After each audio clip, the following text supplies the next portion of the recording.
Christchurch, 2 police officers were seriously injured and police dog Gage was shot dead by an armed gunman. These policemen could have easily joined the 29 officers which have been killed on duty in New Zealand. Does this mean New Zealand police need to routinely carry guns? Does this mean New Zealand need to join the many other countries that arm their police force? Have we reached the stage where this is necessary in New Zealand? I say no. New Zealand police officers should not strap on a gun every time they dress for work. Many people would argue that police need to be armed in any situation. But would you like it if a police officer turned up outside a school carrying a gun when all that they really wanted to do was check children were crossing the road safely? What about if an officer was carrying an extremely dangerous weapon when speaking to some preschoolers about the work of the police? Doesn't that seem unnecessary? Then there's the word we all hate to talk about, suicide. I mean, someone who wanted to kill themselves could run around brandishing a weapon, threatening people, and all it would take would be boom, and that person would get what they wanted, dead.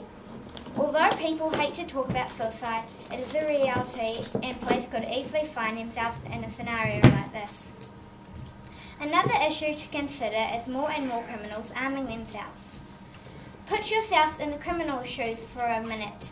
What would you do if you knew for a fact that every New Zealand police officer was carrying a gun? Arm yourself for your own protection, probably with a more powerful weapon than the police carry. This could lead to more deaths, more injuries, and the community feeling unsafe. Then there's the fact that innocent people are shot when they get involved with or are bystanders to a police shootout. An example of this is Helito Naitoki.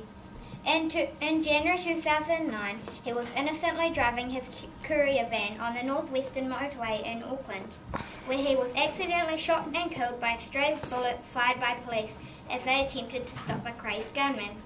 Imagine how often this could occur if all police were armed all the time. My final point is that police are respected by society, if not criminals. Are we still going to respect police if they are carrying guns all the time? Does this make it okay for you, as a citizen, to carry a gun on your belt or a pistol in your handbag? Surely if the police are carrying guns, you can too. I think that New Zealand should try to find a way to prevent crime, instead of making it harder for criminals to escape or fire guns after committing their crime. I strongly think that carrying guns isn't the answer, and as I have said already, there are lots of problems with this idea.